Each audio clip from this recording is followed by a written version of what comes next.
Welcome to Unexpected Points. I am your host, Kevin Cole. I am joined today by Ringer staff writer Kaelen Jones. Kaelen is covering the NFL, first year covering the NFL, and we were talking a little bit before the podcast where he's covering it like a true blogger because you don't get to go out there and do anything, so you just got to cover it from your basement, and then people can yell at you about the fact that you don't watch the games and you're just hanging out at home and you know nothing about football. So welcome to the NFL experience. It's been fun, getting acquainted with Game Pass, actually having access to Game Pass. That was new this year. That was fun. Getting to see all 22 all the time. That was fun. Oh my God. I remember at the beginning of the year, there was an all 22 kerfuffle. I don't know if you remember, you may not have been part of this, but yeah. I did not realize that. I mean, this was bigger, I think, than a delay.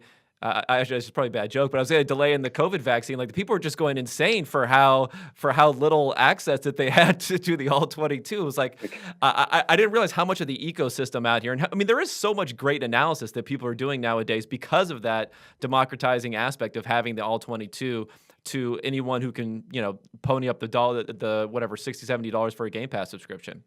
Yeah, no, I think it's really good because the NFL, it allows everyone to really understand what they're watching, and also gives the game, just allowing people to understand it at a more granular level. I think that really helps as far as like growing the game and getting more people interested, and it just helps with basic comprehension of the game. Just like with PFF, like they work hand in hand. Film and the analytics, I think it goes hand in hand in helping people really understand football. At least for me. Yeah, and that's why I appreciate the work that you do there. I mean, I remember that you had reached out to me a while back about getting some numbers around EPA and scrambling. So immediately you vault right to the top of the favorite football writers list, as long as you're willing to put some of the nerd stats in there. But like you're saying, it's just good.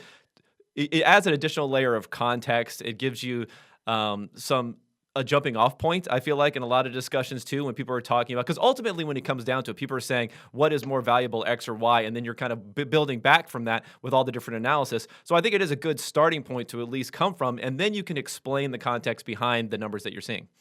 Yeah, absolutely. And I think that's, what makes honestly discussing the game so much more fun. And it's interesting because we've evolved so much. I can speak for myself. I'm only 24, but 10 years ago when you're watching like, First Take and people yelling basically and, basic football analysis, like it's not the level that it is now. Like the fact that we have like the national championship simulcast, like stuff where you have coaches who are sitting and explaining what they are seeing, in addition to, the regular broadcast where you just hear someone talking about what they're seeing. It's very fascinating. And again, like I love PFF, for me, because I grew up, most people my age and I grew up playing Madden. So when I was in high school, I always thought, man, it'd be really cool if someone could just like take, what players are doing and put grades on them, make an arbitrary number like Madden. And honestly, not to, I guess, like lower the level of like what you guys are doing, but it's super helpful as opposed to, explaining the game and understanding what a player is good at and who's good and what they do well. It's super helpful, man.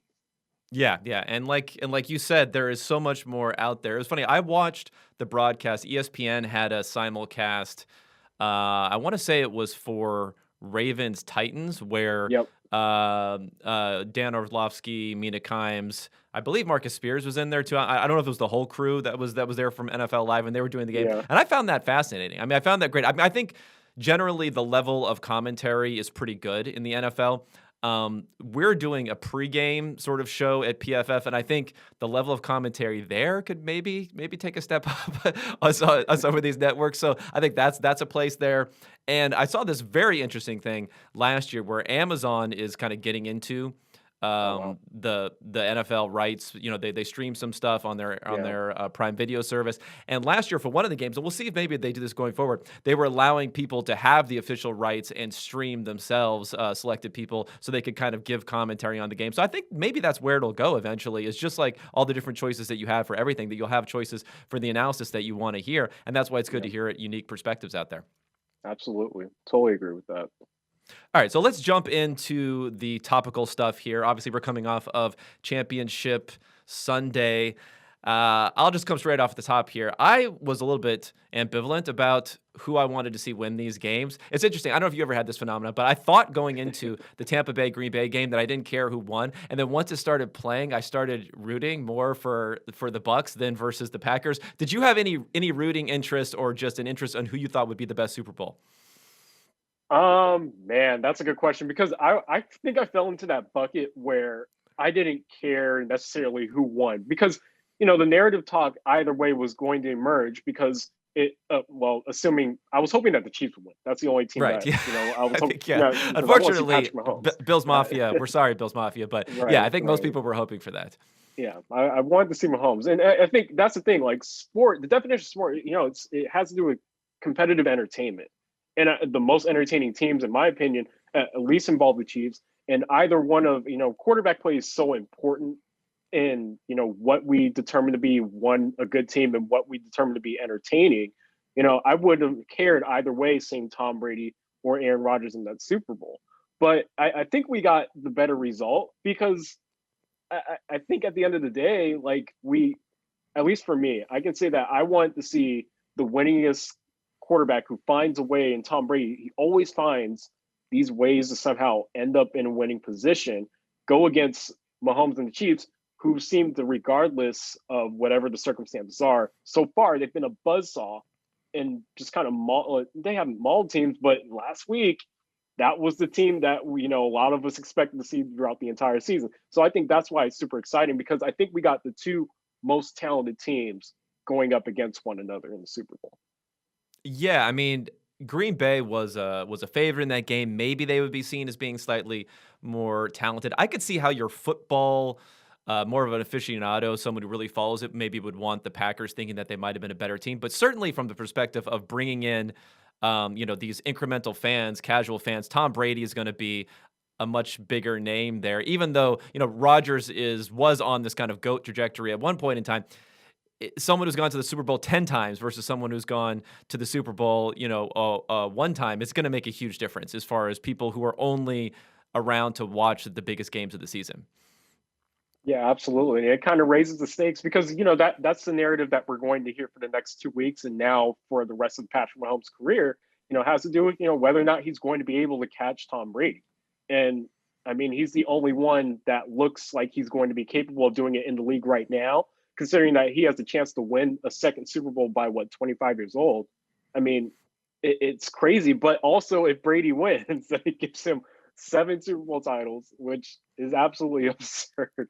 And it just makes I think, like, when you look at the Chiefs' window to win right now, so early in Mahomes' career, whether or not, 10 years from now, we're going to be able to talk about and discuss whether or not Mahomes is able to, even come close to that standard. I mean, this is just going to spark so much discussion for literally decades to come.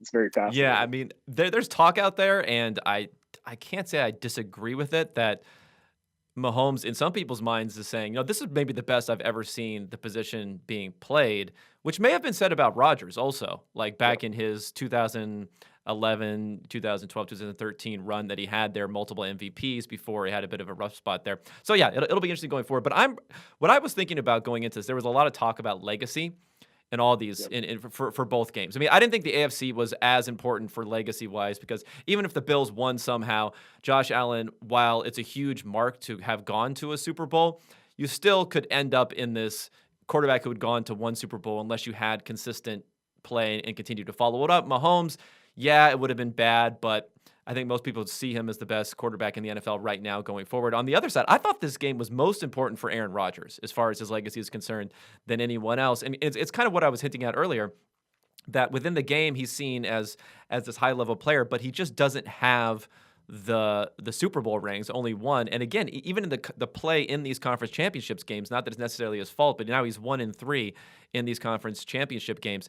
Do you think this where do you put Rodgers after this? Do you put any blame on him for this particular game or this performance or the fact that they did not come through? Yeah, I sat on this one a lot when you sent it to me. It's I don't know where I put Rodgers because I don't. The guy's been on the doorstep now 5 times, and he's come up short 4 different times. And I was looking at the teams that he lost to. It's teams that were really, really talented on defense. You know, the Falcons, the Seahawks, the 49ers in last year's game, and then this year the Tampa Bay Buccaneers. So the teams that he lost to, I would argue, had more talent. At least in my mind, they had more talented rosters, or at least they were able to hit Green Bay where they were deficient at. But I don't know what his legacy will be, because for me, he was, before Patrick Mahomes came into the league, there, to me, I think he was in that discussion and probably the top of it as the most talented person who had played the position, like you mentioned earlier. And it was a really strange, development, because when you watch his tape at Cal, like, he looks like a completely different player. But no one had played the position the way that he had until he came into the league. Someone with the aesthetic that he had, and honestly, he might have the prettiest aesthetic of any quarterback that's ever played. But Mahomes is more talented. Like, I don't know how else to explain that. And he's going to have the rings potentially. He has, the rest of his career to keep counting up rings and really surpass where Aaron Rodgers was as far as legacy is concerned, and especially in the ring discussion. So I don't know where Rodgers will end up falling for most people. I asked my younger brother last night, just trying to get like what the younger generation's perspective of Rodgers would be, and he was like, people my age only see him as like an above average quarterback, a top tier quarterback who just never won Super Bowls, similar to Drew Brees. He kind of falls in that bucket of guys who just didn't win Super Bowls, but kind of falls in the what if category, or probably should have been, in terms of what their talent presented and what their teams lived up to being. So it's really interesting. Kind of like, I don't want to say Brett Favre, because that's the name that kept coming up to me, because obviously, besides being a legendary Packer quarterback with awesome commercials, who's probably going to be on our TV screens for the next 10 years. He the way that I heard about Brett Favre get talked about by people older than me was this guy who had insane talent, just never really won that many Super Bowls. And it's kind of fallen in the same bucket in that regard. Yeah, I mean, I think with Favre, one difference potentially. I mean, I probably have to do research just to make sure I have the overlapping years correct. But Yes, I think the NFC was pretty stacked. It was pretty stacked back right. then, with the Cowboys and the 49ers were very competitive. I would say Rodgers in some ways had a little bit of an easier time. I mean, the Seahawks were there, right? So the Seahawks were competitive Right. for a while. But the AFC, just for the fact that you got away from the Patriots, if you're in the NFC, was a big deal. I mean, a team that, like, Brady, again, he had 9 Super Bowl appearances before, taking up all of this space over there. And then you had Big Ben with a few, and a Flacco here or there for good measure, and then now Mahomes may be filling that same role there. So I think that he maybe had more of a chance there. And I'll say another way that I think Rodgers is different, and I think this came into play in this game a bit, at least in how you contrast him to Tom Brady. I mean, you may not be familiar with this, but there was some criticism of Rodgers in the dark circles of some analytics web, where Right. looking at him and saying, flipping things that are supposed to be positives on their head, like the fact that he has this insane TD INT ratio, right? He never throws interceptions. And people would say, well, if your team's only winning 10 games a season, which he was in some years worse, like, maybe you should be throwing more interceptions. Maybe you should be taking more chances. And if you looked at what Tom Brady did, you should be taking more chances, which would then result in more interceptions, I guess is the way. And you look at what Tom Brady did this last game. I mean, he had those 3 interceptions. But when I look through some of the advanced stats, his numbers didn't look that bad, because, if you're throwing a 30-yard interception on 3rd and 2 when you're about to get sacked, it's not really that bad of a play. When he's throwing up a jump ball like that Chris Godwin ended up getting in that part of the game. Again, that was another one where very easily could have been an interception that he's throwing up there. Now, Rodgers did throw an interception, but it wasn't in that same way. But I think some people do look at his performance, and at least comparing to what Brady has done, another guy who has a very low interception rate over his career, but Brady was willing to just put it up for grabs sometime where it seemed like the risk was appropriate, and he was rewarded. I mean, you could call it luck, but you have to put yourself in a position to be lucky also. Yep, and that's the thing with Tom Brady. I think throughout the course of his career, he's been very, very fortunate, but you have to put yourself in the situation to be lucky in order to be lucky, like you just mentioned. And I think, people who look at Rodgers and say like, hey, he probably should have taken more chances. I don't disagree with that, but the efficiency within the structure of the offenses that he's played in, and the fact that he operated at such a high level, I don't know if we can always pin it on him just not taking more chances. I think what he was able to do and the course of his career. I don't know if I'll knock him for not being more aggressive and pushing the ball downfield. Like I think he's done that enough. It's felt like honestly it's been more team centered, like shortcomings, as opposed to it falling on Aaron Rodgers. Majority of the time, there's definitely been performances where he's been the cause of them not winning, but I don't know if I agree totally with the whole he should be throwing more interceptions. Yeah, it's one of those things that's very easy to mock because it's like, oh yeah, interceptions. Let's do more of that. That's a great thing. But I mean, I think there's some truth to it, but again, not as much. And I also Right. like you mentioned the surrounding team. I mean, that's a big thing where it used to be part of the Peyton versus Brady comparison, where the reality was that the two of them from their own stats, offensively, had those teams didn't really perform that differently. It's just the Patriots had this really, really great defense, especially in those early years when Brady was winning championships. Now Brady has really turned it on in the last 4 or 5 years since Peyton Manning has been retired. I mean, he was awesome in 2017, even though they didn't win the Super Bowl that year against the Eagles, and he just trailed off last year. Before that, he was pretty good too. But he still does have this good defense. And where Rodgers, on the other hand, surprising because I don't necessarily think of the Packers defenses as being bottom barrel, but of the major big time quarterbacks who played in the playoffs, he does have the worst defense as far as on average how they've performed in the playoffs for him. Yeah, and I think that was honestly the biggest shortcoming. Like you look at the formula for beating Tom Brady, like over the course of years, has always been get pressure on him. I think Next Gen Stats had Brady as getting pressure like 5 times last week. Like that's absurd. And I think a lot of the credit one goes to Tampa Bay having an elite, or at least a top tier offensive line, especially in Tristan Wirfs over there at tackle. But the Packers just didn't have. They had a non-existent pass rush, and then you look at the opposite. You flip it where Green Bay didn't have David Bakhtiari. Their offensive line look. I mean, even in the previous matchup early this year, Tampa Bay was able to generate pressure. They had Vita Vea, who was able to completely disrupt things in the middle of the pocket, and you had Shaq Barrett and JPP off the edge. Like there was just too much as far as the surrounding parts. I think in this matchup, when I look at it, I just thought that was the biggest difference. That Green Bay's defense, I mean, even when you look at the secondary and what they have in terms of the greatness of Jair Alexander, and then the drop off between him and Kevin King, who I don't mean to pick on him again. I mean, it's All right, just R.I.P. yeah, it's such a significant drop off. I mean, you look at the receiving corps. Devontae Adams is in one tier, and Al Lazard and MVS are in another, and it's just these drop offs in talent as opposed to the steadiness of, I mean, Tampa Bay, and even looking at the AFC, the Chiefs and the Bills. Like there isn't too much of a drop off, between the elite parts and the what should be a number two pieces for them in specific position groups. So I think that rewatching the game, like that was what really stood out to me and felt like the major difference between the two squads.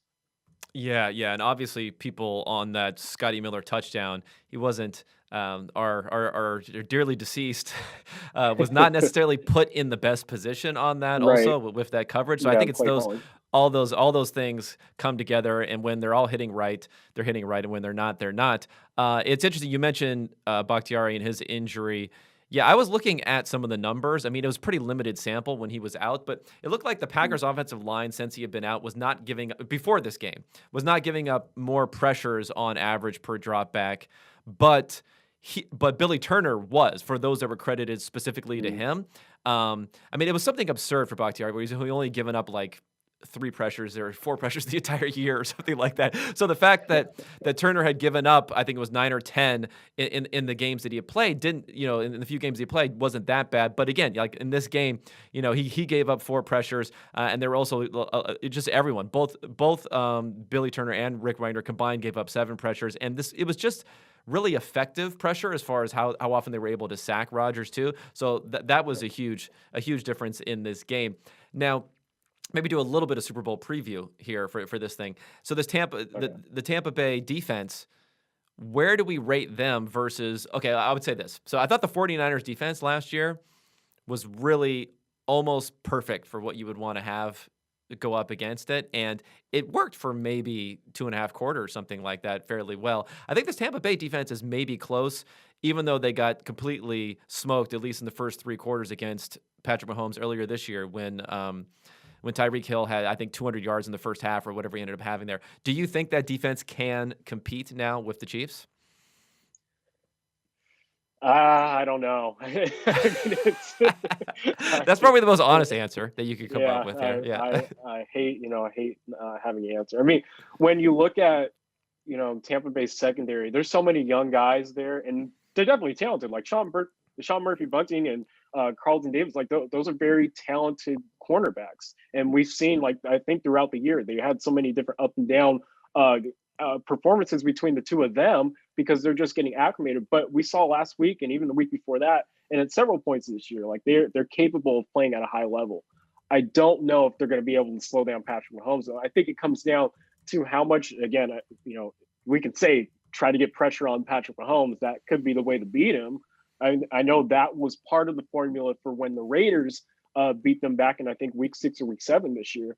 But I don't know if that's going to be enough to slow down Patrick Mahomes because even if Tampa Bay, let's say they were able to jump out early and get out to an impressive start, I think it was Seth Kaiser who wrote about how, Patrick Mahomes, and the Chiefs, ever since he's become the starting quarterback in 2018, they're just on another planet in terms of EPA and the rest of the league in terms of what they're able to do per play. And even when they're down in football games, like they're just a buzzsaw. It does not matter what you do against this team. So I don't know. Like the honest answer is I don't know if there is a way that you could slow them down. Travis Kelce and Tyreek Hill, if you slow them down, now you're dealing with Sammy Watkins, McCole Hardman, and even potentially Clyde Edwards-Helaire and the rest of that running game. Like it's a buzzsaw. I don't know what you do against them.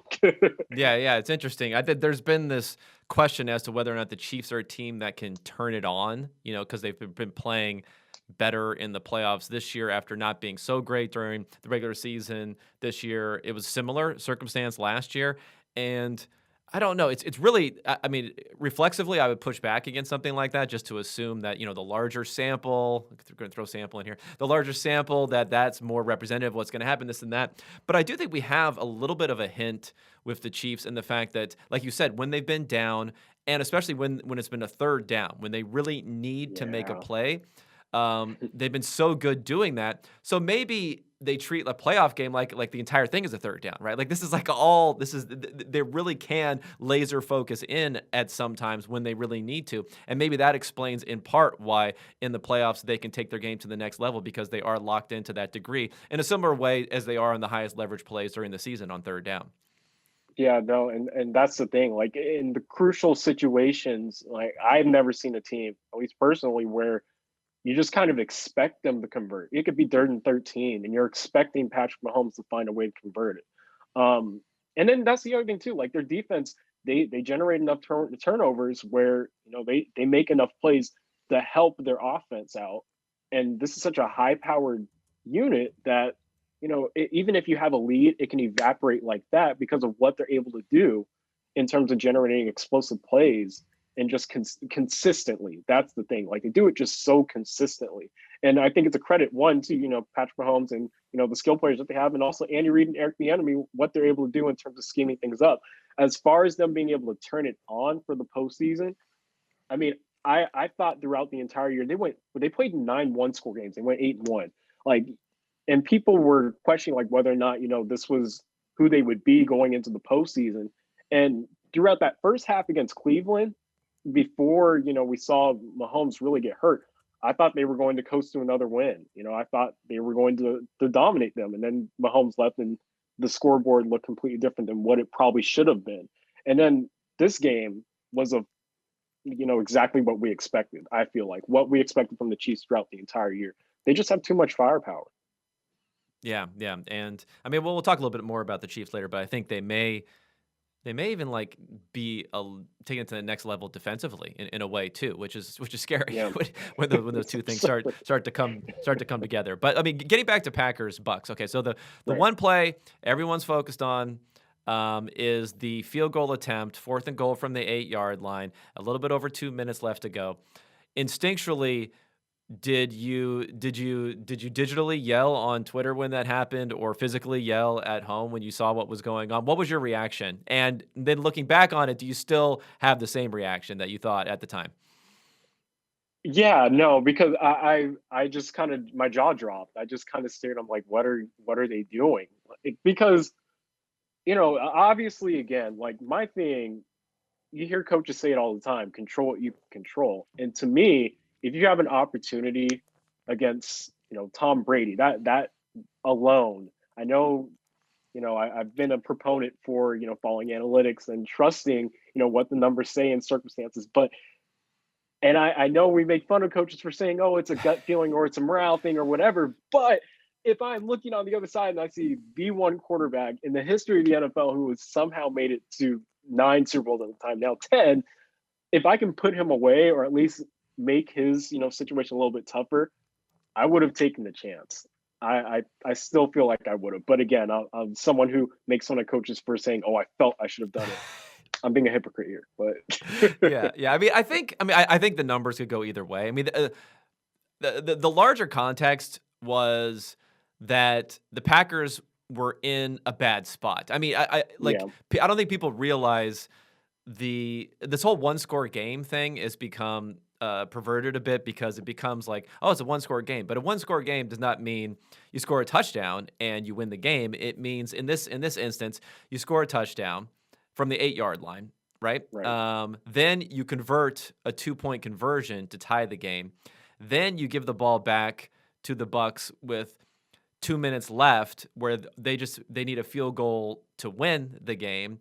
So then you stop them. Then you go to overtime, and then you win in overtime. So it's like a bunch of different things, guys. It's not right. you go for it on 4th down, you score the touchdown, and you win, which I think, or you're in a position to win. So I think that's probably part of the decision. Although, like I said, I don't think it really matters that much either way what the choice is. But I think that's probably the thing, is quite often going to overtime is equated with winning a lot of the time. And scoring a Right. touchdown is equated with getting 8 points somehow, even though, again, you're just splitting your odds in half there. Because I think even by Ben Baldwin and his 4th down bot there, he had it being slightly better to go for it. But it was the difference between a 10% win probability and a 9% win probability. So it's still pretty Right. small for what people would have seen as being a quote-unquote one-score game.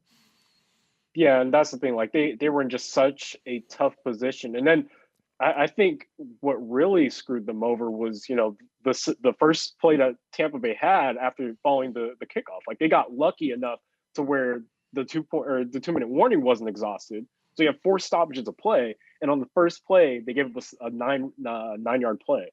And so it put them in position to face 2nd and 1, 3rd and 1.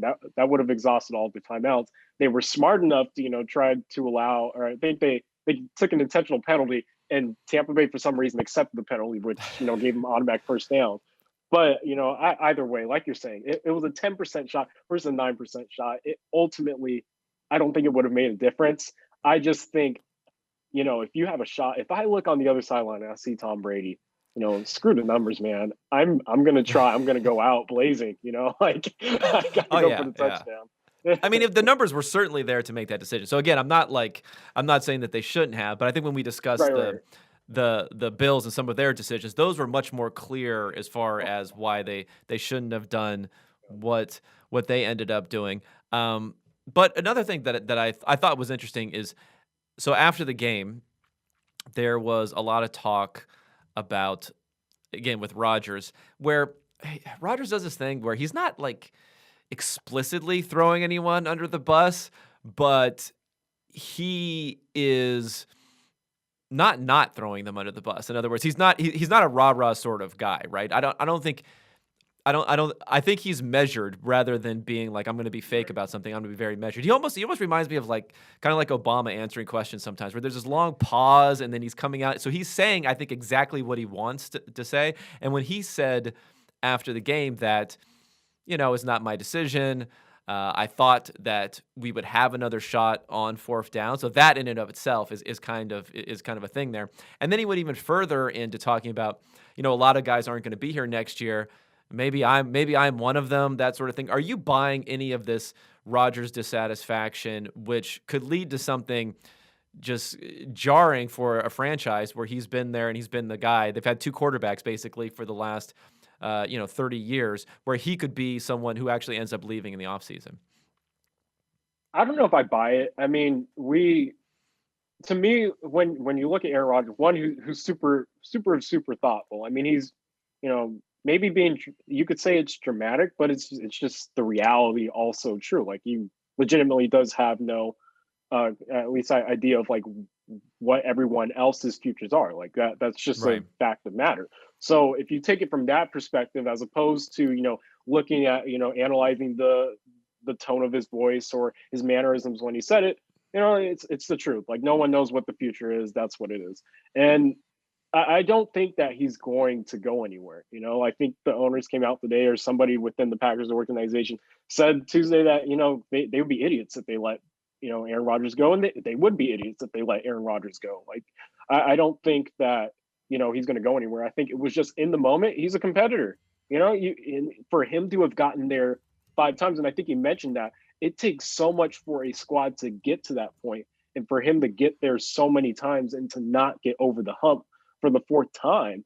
I mean, that's got to be devastating. I can't imagine, because for fans, for observers, this if you're a Packers fan, for example, you carry this for a year. If you're an observer, you probably wonder for like 6 months, oh man, they could have done XYZ. But a year from now, we'll forget about it. Aaron Rodgers, this is his life. For NFL players, that is their life. For that one game to go awry, and again, for them to get there so many times, I understand the gloominess and the woe is me attitude, I guess, because yeah, I mean, that sucks.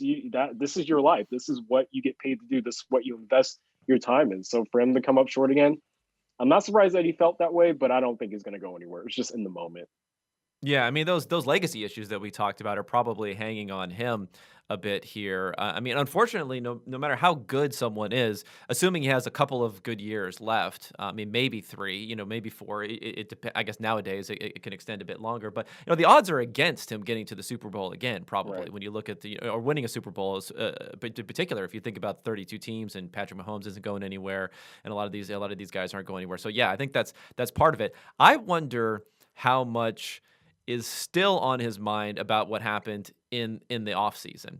And there's a little thing going on now where certain Packer backers, you could say, these Packers fans, maybe people who podcast or write on blogs about the Packers, who are trying to defend the draft and the lack of really utility that they got out of the 2020 draft by taking in this season, at least, right? So that taking Right. Jordan Love in the first round, taking AJ Dillon in the second round, who played some, in particular because of the fact that Aaron Jones got injured, but didn't really play for most of the season. Jordan Love, I'm not sure he was even active the entire season. I don't think he was even the backup the entire season. And then Jay Sternberger in the third round, who played sparingly the entire time.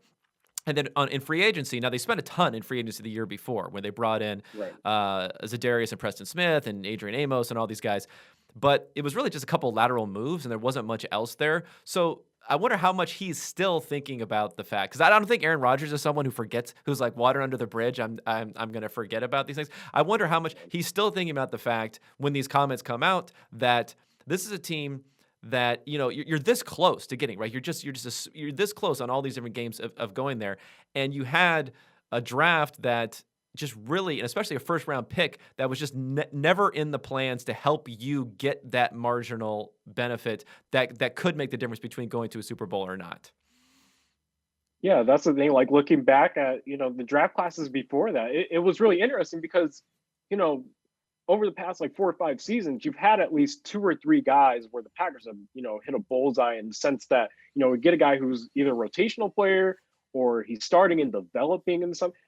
They didn't get anything out of this draft other than, potentially Jordan Love being the quarterback down the road. John Runyon was the offensive lineman they selected, who didn't appear at all this year, I believe, or played sparingly at the most. So if I were Aaron Rodgers, and again, like we mentioned earlier, if I looked at the squads of Tampa Bay, what they were able to do. If I were looking at Buffalo, what they were able to surround Josh Allen with, and even Kansas City, like it would be really, really frustrating for me to think, okay, cool, like we have all of these pieces in place, like at least supplement, the elite talents that you have in certain position groups and add someone who's above average or look to improve there. So that way, it gives you that added firepower going into the regular season and the postseason. And it's really strange because you you have this quarterback who's proven at least early on in his career what he's able to do when he's had a full cupboard of weapons around.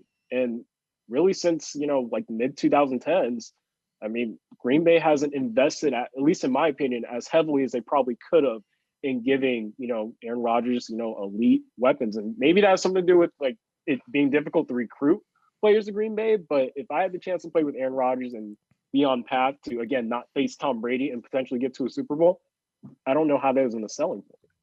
Yeah, yeah, and like I mentioned, a lot of those names we're talking about last year that they brought in, you know, primarily on the defensive side of the ball, Right. where Rodgers could point to them in these last two conference championships, where they couldn't stop where Raheem Mostert was running for Right. like 17 yards a carry, and then Right. this year they're having trouble stopping Tom Brady as not being that great. And I guess when I look at the draft, I mean, I wasn't super low on the Jordan Love pick because you figure, hey, if this is the guy who can be the future, this and that. I was pretty low on AJ Dillon pick just because Right. it's you can wait, especially when you have Aaron Jones and you have Jamal Williams, and you really want like every year to be productive for a running back who's taken in the first two rounds. I don't think you want to be able to say, oh, this will be our guy to step in if we don't re-sign those two players a year Right. from now. That just seems like a little bit of a waste there. And then when it came to Sternberger taking him in the third round, I mean, again, tight end, H-back, whatever you want to call them, not really a fast developing position in the NFL. I mean, sometimes you can have them that develop well. So it was almost by design that they were drafting players who were going to be useful in Aaron Rodgers, year 38 season, year 39 Yeah. season. It's almost by design that they were not giving him something there. And I think it's not just saying, oh, this is like a results-based thing and they made picks that could have been helpful, but they got unlucky. I think they really weren't trying to push the chips in on this season, where you see a lot of teams who are doing that, almost every year. Conceivably, they seem like they're just going all in over and over again on their aging quarterback. Yeah, and that's the thing. It has to be frustrating at some point because in a way, you could say either they're preparing for Rodgers in his 38, 39 season, or they're preparing for when he's gone. And Right. maybe that is the failsafe, and it makes sense. So again, that's why the comments, the way that Rodgers presented them, are being analyzed the way that they are because the Packers set it up this way to where they have a backup plan in place for a contingency whenever he decides to leave. And Rodgers is looking at it like, well, they didn't invest in me while I was at literally a career best season in a lot of categories. I don't know. That's the thing. And I think he's being honest when he says a lot of guys' futures are uncertain. It's the fact of the Yeah. matter.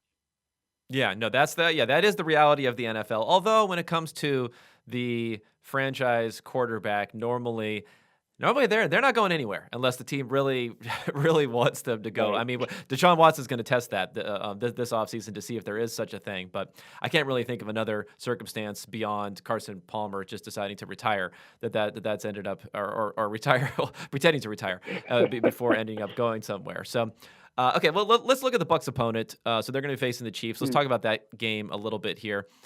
It wasn't close, obviously. It was a 9-0 lead, although 6 of those 9 points were scored off of a muffed punt. The first drive for the Chiefs, Tyreek Hill dropped what would have been like a 45-yard completion, and that was the only time they were stopped the entire game. Do you think this is a game after having watched it? Do you think this, because again, this is like there were 3-point favorites, so even a tighter spread than it was in the other game. The Bills were surging going into this.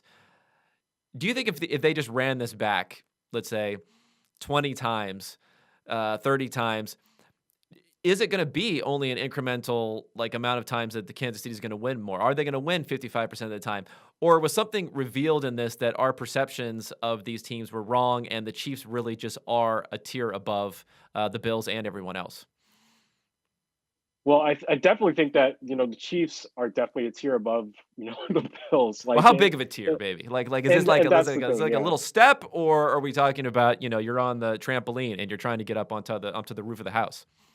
Right, and I think that's the thing, like, it kind of is a trampoline, and it depends, and a lot of it comes down to how well Josh Allen can do, and he kind of reverted to what we had seen, the year previously, where he was taking bad sacks. He was able to do some things with his legs later on in the game, probably could have used his legs a little bit more, but, Kansas City was able to generate consistent pressure on him, so it's not like, he was, at a fault completely for hanging on to the ball too long or anything. Kansas City just turned it on when they needed to. And I don't know if there is, I'm sure there's, a way to, cleanly explain that using numbers and data and even analyzing the game. But it just looks like, Kansas City is just able to flip a switch that, their elite players play like elite players. The way that Chris Jones was able to affect the pocket, the way that Frank Clark was able to play last week. Their secondary getting some production from who was it, Rashard Benton, who they selected a few years ago in like the fourth or fifth round, getting an interception. Like they just get production out of their guys, and it's crazy that they maximize their players and put themselves in position to be successful. So again, like tip of the cap to Steve Spagnuolo for what the job that he was able to do in constructing that game plan to slow Josh Allen down. But until we see a more consistent Josh Allen against these top tier defenses, because the week before, I know that Buffalo won by 2 scores, but Josh Allen didn't play all that well against Baltimore. At least in my opinion, like he didn't look that great, and so I wasn't too surprised by him not showing up against Kansas City. I thought he would improve a little bit, but he didn't. He didn't look that great, and a lot of it had to do with the pressure and the way that Kansas City secondary was able to affect their receivers, especially using press man coverage. I think that was another key difference last week too. Yeah, I mean, I thought the pressure was really interesting. It was the most interesting part of the game. How much pressure they brought, how effective it was, how they weren't burnt. They didn't get burnt Yeah, on the pressure. Where that's part of this. We talk about this one score game thing with the Chiefs. I mean, this is I'd have to recall all the different plays, but at least anecdotally, they were up multiple scores in some of these games, but they were giving up some big plays in order to let teams right. back in some of the time. So that didn't really happen. So I thought that was interesting, and because going into this game, if you looked at there's an analytical breakdown. I think Shil Kapadia and some others were doing some good analytical breakdowns at the Athletic, where they were saying, let's look at your splits, your pretty common ones, right? Let's look at man versus zone coverage. Let's look at pressure against the blitz versus not against the blitz. And Josh Allen this season was playing like Patrick Mahomes light as far as destroying man coverage and destroying the blitz, or playing relatively well against the blitz. So the calling card was, maybe you have to play them like they're going to play Patrick Mahomes in a lot of these games, like the Bills played Patrick Mahomes, right? Where they just sat back and said, we're going to let you dink and dunk. But the Chiefs didn't do that. And I think that was actually very smart, because while sometimes we want to make a big deal about these splits, how quarterbacks play when they're under pressure is the least consistent part of their game. So I think Yeah. there was more of a chance that Josh Allen was just on a hot streak this season. Not that he doesn't have a high floor still, but he was just on a super hot streak this season. So we probably should have had less confidence that he really was this blitz killer, that he could just destroy the blitz. And Spagnuolo just said, we're not going to change what we do. We're going to continue to do that and bet on the fact that maybe that's going to come back to earth, because of the fact that that's so inconsistent, how quarterbacks play against the blitz. Yeah, no, that's a really good point. Like the inconsistency as opposed to like quarterbacks who play well versus the blitz versus when they don't. I mean, Justin Herbert is a good example. He was Yeah. horrible against the blitz in college. Like that's why I keep watching him at the NFL level, and I'm like, how was this guy this good? Because his senior year he was so bad against pressure, and this year he turned into a pretty solid quarterback. But I yeah, think he no, was with our Josh highest Allen, rated. At one point, he was our highest rated quarterback, our highest graded quarterback under pressure. So it's just like, whoa, out of nowhere, which is right? Yeah, absurd. That's what I'm yeah. saying. So it's like, is there a regression to the mean that's due for Josh Allen? I mean, I don't know. That's the thing. Like moving forward, because I think he's going to have games where he obliterates teams against the blitz. I think that it'll be like 3 games out of 4 that he's going to be able to do that. It depends on, again, like who is surrounding him, who's supporting cast is, when you have five guys, and really the Bills have probably the best receiving course in the league, at least one of them. When you talk about Stephon Diggs, Cole Beasley, Gabe Davis, that's a pretty solid trio. And they weren't able to generate any type of separation against Kansas City's guys this past weekend, and it really hurt what Josh Allen was able to do. So I think it kind of goes hand in hand. I think watching what the receivers were able to do and what they weren't able to do, and Josh Allen just kind of getting flustered and reverting back to kind of old habits, especially taking like the really really bad sacks and trying to extend plays too long. I think that's who he is. Like, this is the funny part, and sorry to ramble so much, but like, Yeah, no, if no, go you ahead. if you've said Josh Allen stinks, or if you said Josh Allen is really good, you are right, because that's just, he is like he played. There's a really low floor, I feel like, but I think the ceiling is so high, and for so much of the season, he was able to consistently play at that high potential that a lot of us saw coming out of college. Like, the talent has always been there. It's just that he wasn't able to put together. I think moving forward, he'll probably be that type of streaky quarterback where you'll have like three really good games, and then the fourth one you'll be like, well, that looks like Josh Allen from his second year in the NFL.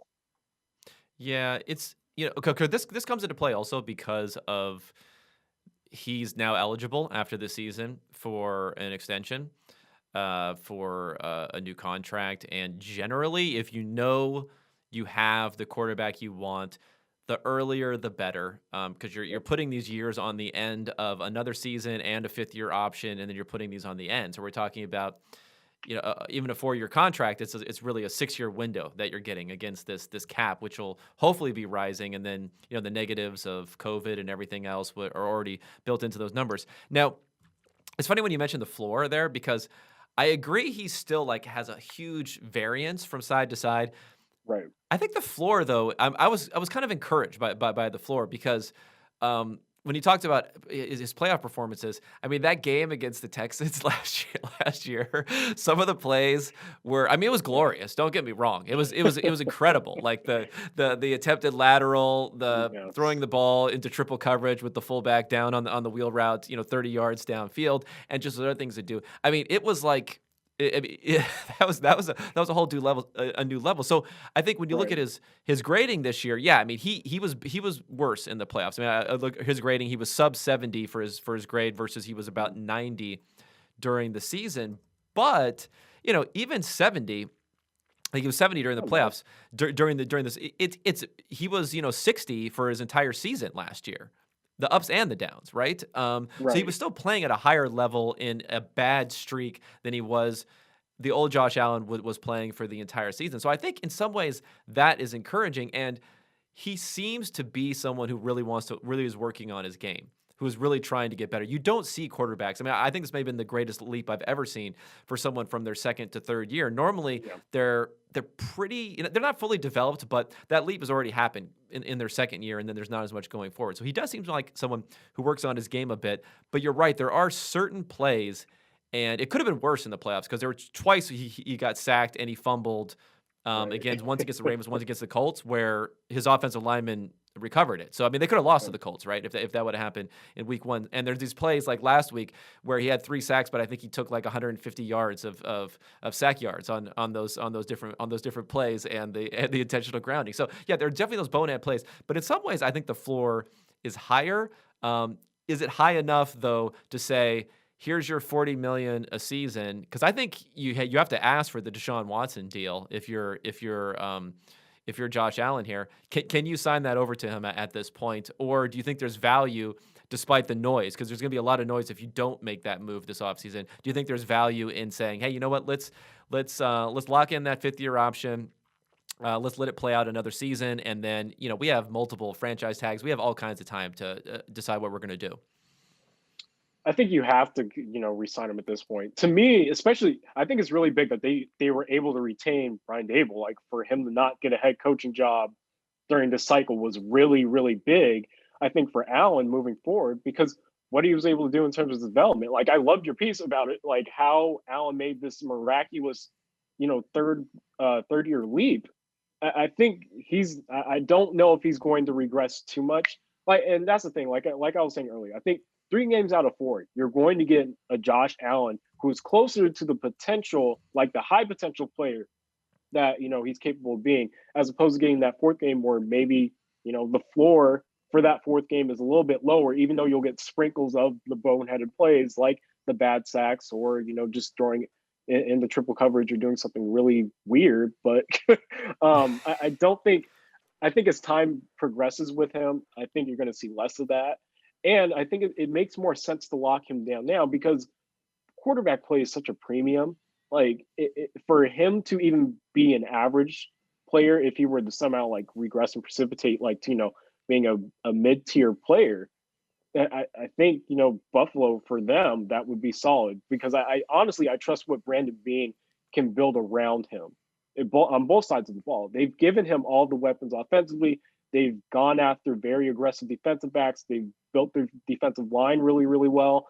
I just trust like what that organization would be able to do in terms of maximizing the talent that's already there. Because there's not too many quarterbacks in the NFL, at least moving forward, who will be 6'5", 240 or whatever he is, be able to run the football and also pass as well and chuck the ball 60 yards downfield, flicking it when he's falling out of bounds like that. The talent is just too much to pass up on, and we've seen what he's capable of. So it just makes sense to sign him. Yeah, yeah, I agree. And again, it's one of those things where hopefully you can structure it in a way with the additional years that you're not necessarily going to be super under the gun. And I don't think their cap Right. situation is really is really awful there either. They don't have a lot of highly paid players. I thought the Tre'Davious White contract was really looked pretty good, honestly. It was very good in Mm-hmm. comparison to someone. I mean, he's not on the same level as Jalen Ramsey, but there was such a huge gap there that it was good to see that they weren't paying, top notch dollars there for a player who's maybe in the bottom of a top tier type of player there. So I guess for so we talked about the fact that he could probably be extended. Now, I got to get into some of these McDermott plays, unfortunately, to see what's going on here, and uh, I mean, there's not really that much to say, quite honestly. They had the 4th and 3, and there's just an interesting part is 'cause again we had the 4th and 8 at the end of the game for Right. LaFleur. We concentrate on that a ton, even though there's a tiny bit of value there. Now, the worst decision from a win probability standpoint was the first quarter decision, where I don't think people thought about it a lot because it's 4th and 3, and 4th and 3 is not necessarily go for it every time. But the fact that you're in this no man's land, they ended up kicking a 51-yard field goal. Now they made the 51-yard field goal, but that's not a gimme. So the fact that you're going like a pretty difficult field goal rather than go for it on 4th and 3, that was the worst one. The one that's getting a lot more attention, which was also much, much worse than the LaFleur decision, was and not to attempt it from the 2-yard line right before half, which if they scored, I'm trying to think what it would have cut it to at that point. I think it would have cut it to 5 at that point if they scored. So they ended up kicking it instead. Do Yeah. you? And the explanation afterwards, McDermott said he wanted to get the points. This and that. Is there any justification for this? Is there like I'm trying to figure out how I can wrap my head around this because the Bills were really really good at going for it when they Yep. should have been going for it for 3 years now. Did he just get tight? Was there just it was it would is that what happened to McDermott in this situation?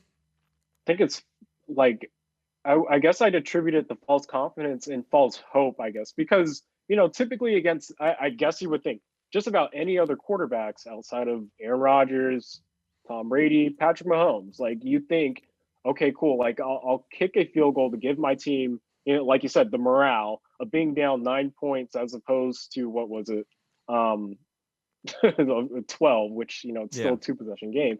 But I guess the morale of that is like, hey, we got points on the board, we're going to slow them down in the second half and get right back in the game.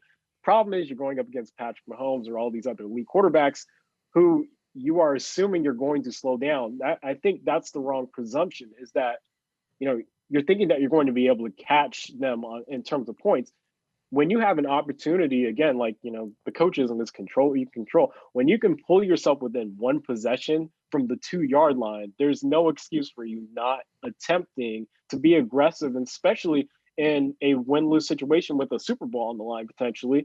Like it doesn't make sense to me that he decided in that situation to go and kick the field goal. So yeah, it seems like he just got tight.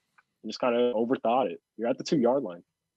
Yeah, yeah. I mean, he also mentioned how Kansas City was getting the ball first in the second half as a reason to kick it. Where, yeah, again, I mean, I understand that you don't want to suddenly look up and 90 seconds into the third quarter, you're down 19 points, and I think that was really Right. what he was most concerned about.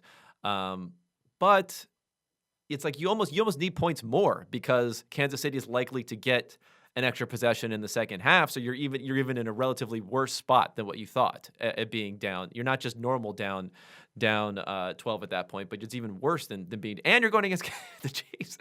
Yeah. Anyway, there's nothing really we could say about this. I mean, other than I don't. He must have had someone in his headset telling him what to do because he's been so good at doing this. So Right. I was. That's another reason that I'm very, very surprised because he definitely had someone telling him, and this had to be a veto overrule type of situation, and it just yeah, we can't really Yeah. explain it going forward. One other thing I wanted to mention about Mhm. the Chiefs and the Super Bowl here and kind of how they're performing in the playoffs. I'm wondering if again, you're a young guy here, so you may not you don't have as much experience with old goat Michael Jordan as you do with LeBron Right. James. You're probably a LeBron guy. You a LeBron guy or not? I'm a LeBron guy. Oh Yeah, of man. course. You have to be. You have to be. You have to stick. You got to stick with the Absolutely. younger crowd there. But Yeah. it reminds me a little bit these last two seasons with Patrick Mahomes. It reminds me a little bit of these Michael Jordan seasons where there were a couple different times where they got the 70 wins once, and they did that during the regular season and were dominant. But there are other times where they didn't have home court advantage in the finals playing against Utah. Karl Malone won the MVP. And then in the playoffs, it became the playoffs. And I feel like this is a little bit of what's going on with Patrick Mahomes now is, he didn't win the MVP last year. He didn't win the MVP this year. Probably. We haven't seen it yet. But he didn't win it. I guess Pro Football Writers Association already came out with theirs, and they gave it to Rodgers. And I think that'll happen for Right. AP too. I mean, maybe it's one of those types of situations where everybody knows who the best player is, but you have to give the award to the player who had the best regular season, and then Mahomes is just ready to rip out your heart when time comes to it in the playoffs. Yeah, no, it's a great comparison, right? Like, and I know that it probably seems early for a lot of people to make that comparison, but like I was saying earlier, like before Patrick Mahomes, like Aaron Rodgers was the most talented player, but now it's like Mahomes has the talent and he has the kind of clutch and luck factor that Tom Brady had, very early on in his career. But I think, Stephen Reeves like was tweeting about earlier. I didn't look too into it, but like early on in Brady's career, he relied on those defenses so much. Mahomes won an MVP like his first year as a starter. Like this is a guy who is legitimately the best player in the league at 25 years old. And so, as far as like him being able to turn it on, regardless of whether he's winning, MVPs and awards and whatnot, it's just a fact of the matter that this is a guy who is going to find a way. Like that's the thing. If Tampa Bay goes up in the Super Bowl, I'm not going to be shocked at all. Neither should anybody really else, considering the comebacks that he's able to mount in the playoffs previously. When you talk about the Texans last year, and even against the Titans last year, and then the 9-point comeback in the first half, he evaporated that within the second quarter. So it's just a different type of player. I don't know how, like there's nothing really to describe what we're watching at this point.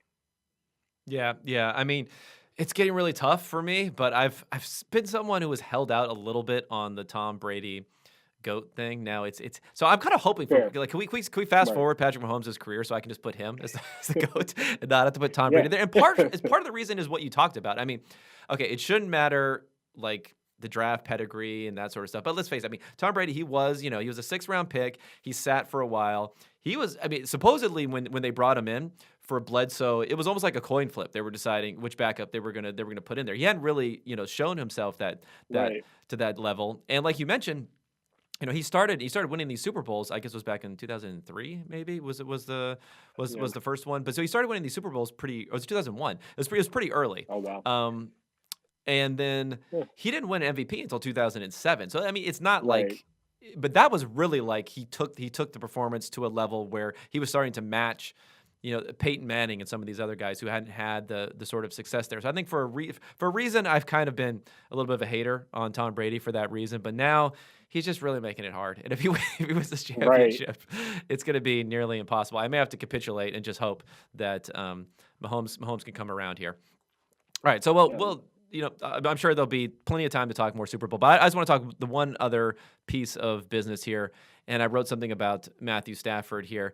Maybe you can convince me. What is your opinion on Stafford? Because I feel like he's a guy who is viewed always at, in my opinion, the high end of maybe how he's played. I mean, he was a number one pick. Was he a true number one pick prospect? I mean, probably. He probably had that sort of talent. He was the highest paid quarterback in the NFL when he signed an extension, despite the fact that he was good, but he hadn't been great.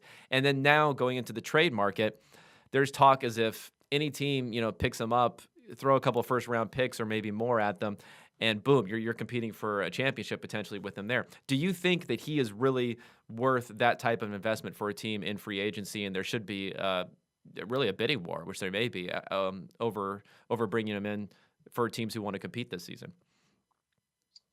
Well, I know that he provided stability for Detroit, and I know that's probably not saying a lot, but for a franchise that has had so much bad luck for what 50, 60 years or whatever it is, like that's a pretty big deal for him to have performed at as high a level as he did. And like you're saying, it wasn't always consistently a high level, but I don't think he was in an organization or even on a team in a situation where he was, due to prosper.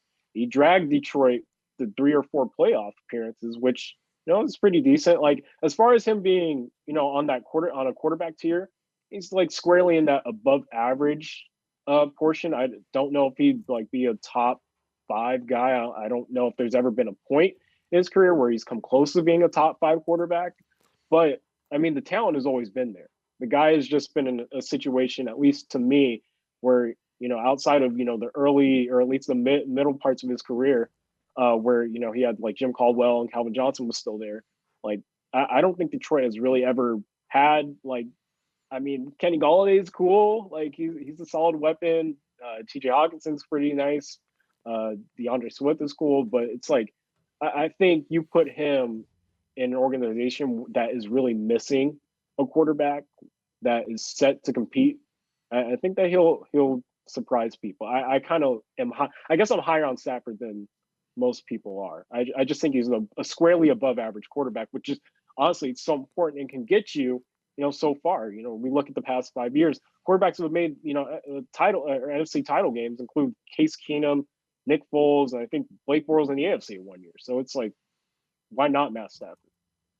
Yeah. I mean, Stafford is. I mean, yeah. So I looked at his weapons over time. Yeah, I guess that's one of the things where Calvin Johnson has actually been running routes for almost half of his career dropbacks. Now, a lot of those came early in his career when he was throwing the ball like 700 times a season or whatever it was when they were down so much. So maybe that conflates it a bit. Golden Tate, let's not forget Golden Tate. I mean, it is prime. Golden Tate, He was pretty good. So he's like kind of the other guy that was around there for about 40%. Marvin Jones Jr., depending upon what you think of him. He was, he's been around for a while. But yeah, he didn't have much depth outside of that. They spent a first round pick on Brandon Pettigrew at tight end, who never worked out. Eric Ebron, famously a couple of picks before Odell Beckham Jr. that they spent in the first round where it didn't work out. So yeah, they haven't had a lot there. Their offensive line has been okay, but not great. I guess my thing is when I look at him and I say, what about like someone like a Derek Carr, let's say? Yeah. How much better is he than Derek Carr? And if Derek Carr requested to be traded, what would someone give for Derek Carr? Second round pick? Something like that, where we're talking about multiple firsts for Matthew Stafford. Or would someone give more for Derek Carr? I don't want Derek Carr to block the podcast somehow. But if he hears this, but like what would someone, So that's my thing. I just feel like what incremental benefit are you getting over in a season when there are going to be a lot of names out there to potentially be had also. So I think that's an interesting thing. You're not necessarily going to lock them down early, but there are going to be names who are going to be floating out there, whether it's Teddy Bridgewater or Jameis Winston or, rookies that are coming into play. like Gardner Minshew. I don't know about that, but there's some other Cam Newton could potentially be out there. So there's some names that I think are interesting. But you Andy Dalton, but then you think like locking in that he definitely has the higher floor. So that's versus those Yeah, other names, and that you think that is worth it. I think that's highly valuable because that's the Yeah, thing, especially for like let's say Washington, right? They had so much. I mean, I guess it's hard to pick one quarterback, but the floor for those guys was so low. Like, and the ceiling for like let's say an Alex Smith that year, it wasn't that high. Like, great right. story. Don't get me wrong, Alex Smith, great story this year, but he didn't have that much to offer. He's not going to put your offense over the next level. You put Taylor Heineke in there, and all of a sudden they look competitive against the Buccaneers. So Yeah, I think like with a team like that, where the floor for them is already high, and if you bring in a Matt Stafford whose floor is equally in like similar realm, you're not having a quarterback who's going to drag you back from reaching your potential. I think that's what's valuable. And I mean, you look at so many of these quarterbacks who are in that middle tier and below, I think, yeah, when you look at a quarterback as far like on Stafford's level, it for 1 year, at least for if you're a team who is trying to contend right now, that investment of a first round pick would be valuable right now because you're getting a quarterback who's going to offer you stability with also a high ceiling. So I think that's why it's valuable. And I think as far as like the Derek Carr and Matt Stafford compared, I think yeah, they're in similar tiers. I think like if you're going to trade, a first round pick for Stafford, you're definitely trading a first round pick for Derek Carr, and maybe the ceiling is somewhat capped for both of them, but the floor I think is what you're investing in, so that way they're not holding your team back. yeah, yeah. I agree. I mean, I think this is. I mean, he's going to turn 33 pretty soon. Yeah, So that's still pretty young, I would say. I mean, I'm trying to think of other instances where a quarterback who at least is perceived to be this good. I mean, if you look at Mike Sando at the Athletic, he puts together this quarterback tiers piece yeah, where he talks to 50 executives. I mean, Stafford came off of a good season, a good shortened season, a good 8-week season. I think he was ninth, above Matt Ryan, above Dak Prescott, above Philip Rivers. Although Rivers obviously some of these guys are a little bit later on in their career, right. but still solidly in that top 10. So I'm trying to think when in the past a 33-year-old quarterback who is perceived potentially to be a top 10 guy would be let go. Are you surprised that the Lions are doing this? I'm not surprised they're allowing it because it's a new regime, and I think there's an understanding, at least for Stafford. I mean, this would have been his fourth, different head coaching regime, and fifth if you include Darrell Bevel. I don't think he wants to be a part of a rebuild, and I think that's what they're trying to do in Detroit. So it makes sense to allow a veteran to go out, especially. I know that it'll cost them. I think what is it, 19 million against their cap in dead space. Forgive me for not knowing that number off the top of my head, but like it's worth the investment moving forward, especially because they hold the number 7 pick in the draft. If they wanted to, they could potentially try to select a quarterback if the top 4 guys don't go off the board by then. But it just gives them a fluidity, I guess, like in terms of moving forward. You're not wasting a quarterback's career, and you're also getting the opportunity to move forward. Yeah, yeah. And I mean, I do think it's one of these transactions that makes sense, but also we just didn't see it before, right? And I think we didn't see it before with a lot of the player movement that we've seen recently. We definitely never seen anything like Deshaun Watson if that ends up happening. So maybe the NFL is becoming a little bit less staid in its ways in comparison to places like the NBA, and you can kind of get these win-win type of transactions. And I'm all for it, right? I'm all for it to see Yeah. some of these guys in different uniforms, and hopefully makes the offseason a little bit more exciting, I think, too, rather than spending the entire time trying to figure out which draft pick you love the most, which is basically just flipping coins for eventually what'll end up happening a few whiles down the road. Which reminds me, buy the PFF draft guide, of course. I'll just throw that out there Oh, as a little definitely. plug, as I mentioned that it's all pointless. Anyway, Kaelen, I thank you so much for spending the time here with me. Follow Kaelen on Twitter at Kaelen Jones. Read everything that he puts out. Listen to the NFL, the Ringer NFL show where he's on there too. And There's like 5 billion podcasts I listen to at this point. Have you noticed this? Are you suffering from the same phenomenon now? Because I was tracking it the other I day. am. It used to be Bill Barnwell and Robert Mays on a podcast Yep. together. Then it was Bill Barnwell's podcast and Ringer show, and then now it's Robert Mays has come off of Yep. the Ringer show, but the Ringer show still exists. And then you had Mina Kimes like guesting on Bill Yep. Barnwell's show, and now she has her own pod. It's really Everyone like you has need podcasts. 1,000 hours and very strong eardrums to listen to all these podcasts. But I definitely recommend the Ringer podcast at the top of there. And once again, I thank you for joining me. Thanks, man. Thanks for having me.